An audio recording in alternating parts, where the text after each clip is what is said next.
রাজ্যের মুখ্যমন্ত্রীর নাম মমতা ব্যানার্জি হয়, যে রাজ্যে আমরা দেখতে পাই ধর্ষণ হওয়ার পর মুখ্যমন্ত্রী ধর্ষিতার চরিত্র হনন শুরু করে দেন, যে রাজ্যে ধর্ষণ হলে মুখ্যমন্ত্রী সেটাকে love affair, pregnant, love story, ত্রিকোণ প্রেমের সম্পর্ক, এরকম নানান ধরনের সংজ্ঞা তকমা দিতে কার্যত মাঠে নেমে পড়েন, যে রাজ্যে ধর্ষণ হওয়ার পর মুখ্যমন্ত্রী সেই ধর্ষিতাদের রেট চার্ট বেঁধে দেন যে নাবালিকা হলে 50,000, বিবাহিত হলে 25,000, অবিবাহিত হলে 30,000, এইভাবে রেট কার্ড বেঁধে দেন যে রাজ্যের ধর্ষণের মুখ্যমন্ত্রী, সেই রাজ্যে আপনি কি প্রত্যাশা করছেন?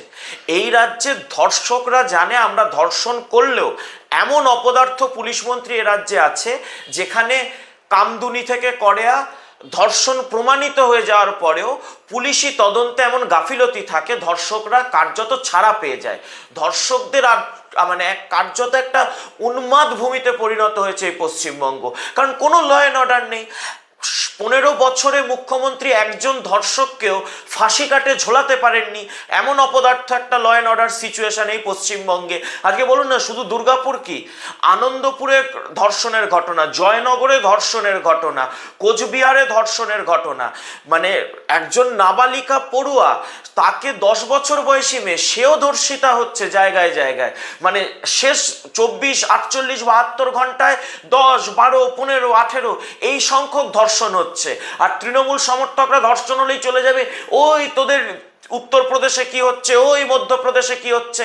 আরে বাবা, পশ্চিমবঙ্গে তো মুখ্যমন্ত্রী মমতা বন্দ্যোপাধ্যায়, উনি ধর্ষণ আটকাতে পারছেন না কেন? উনি ধর্ষকদের ফাঁসি কাটে ঝোলাতে পারছেন না কেন?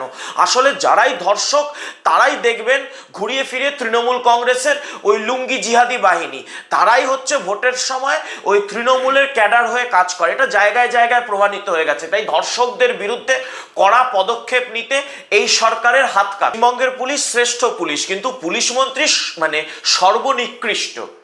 পুলিশের মাথায় যে মহিলা বসে রয়েছেন তিনি পুলিশ মন্ত্রী হিসেবে সব থেকে জঘন্য একজন মহিলা। তিনি প্রশাসক হিসেবে ব্যর্থ, তিনি প্রশাসক হিসেবে অযোগ্য, অপদার্থ। না হলে একের পর এক জায়গায় শহর কলকাতায় এতগুলো ধর্ষণের ঘটনা ঘটে এবং ধর্ষণের ঘটনা ঘটার পর একটাতেও বিচার দিতে পারে না এই মুখ্যমন্ত্রী। এই মুখ্যমন্ত্রী আবার কথা বলে, এই মুখ্যমন্ত্রী আবার নিজেকে বলে আমি মহিলা, আমার রাজ্যে সুরক্ষিত। আসলে উনি শুধুমাত্র নিজের কথাটাই ভাবেন, বাংলার বাকি মা বোনেদের সুরক্ষার কথা ভাবেন না। দেখবেন এরপরেও ধেই ধেই করে নাচবেন উনি, এরপরেও উনি কালী পুজোর উদ্বোধনে ব্যস্ত থাকবেন। যে মাটিতে আমরা মায়ের আরাধনা করি, মাতৃশক্তির আরাধনা করি, সেই মাটিতে একের পর এক জায়গায় মাতৃশক্তি লাঞ্ছিত, খুন হচ্ছে, ধর্ষিতা হচ্ছে। এ লজ্জা আমাদের লজ্জা। এ লজ্জার কারণ হচ্ছে মমতা ব্যানার্জি, আর কিচ্ছু নয়। আপনি যদি এই রাজ্যে যোগী আদিত্যনাথের ধর্ষকদের ট্রিটমেন্ট যেভাবে দিচ্ছেন উত্তরপ্রদেশে, ওই এনকাউন্টার মডেল চালু করেন, দেখবেন বাপ বাপ বলে ধর্ষকরা লাইনে চলে আসবে। কিন্তু একটাও এনকাউন্টার করতে পেরেছে এই সরকার? এনকাউন্টারে বিশ্বাস করেন না। এই রাজ্যের সরকার ধর্ষকদের প্রাইজ দিতে বিশ্বাস করে। ধর্ষকরা কামদুনি থেকে করেয়া, তমলুক, তারা ছাড়া পেয়ে যায়। ভাবতেও লজ্জা লাগে।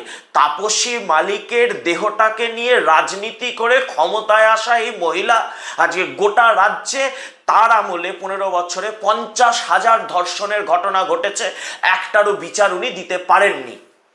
উদাহরণ টেনে 2018 সালের একটা হাতরাসের উদাহরণ টেনে বাংলার পাড়ায় পাড়ায় হাতরাস করে দিয়েছে তো এই তৃণমূল। বাংলায় তো প্রত্যেকটা জেলায়, প্রত্যেকটা শহরে, প্রত্যেকটা মহকুমায় হাতরাসের ঘটনা ঘটছে। আমি তো বললাম, আমি যদি এখন মোবাইলটা খুলে তালিকাটা পড়তে শুরু করি, শেষ দুদিনে আপনি ধর্ষণ কতগুলো হয়েছে তাহলে শুনে নিন।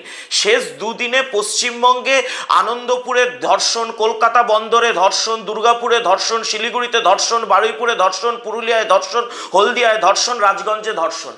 শেষ 48 ঘন্টায় 8খানা ধর্ষণ আমি শুধু পড়ে শোনালাম আপনাকে। তাহলে আপনি বলুন তো, ওই একটা হাতরাসকে দিয়ে পশ্চিমবঙ্গের প্রত্যেকটা জেলায় জেলায় হাতরাস বানিয়ে দিয়েছে এই মুখ্যমন্ত্রী।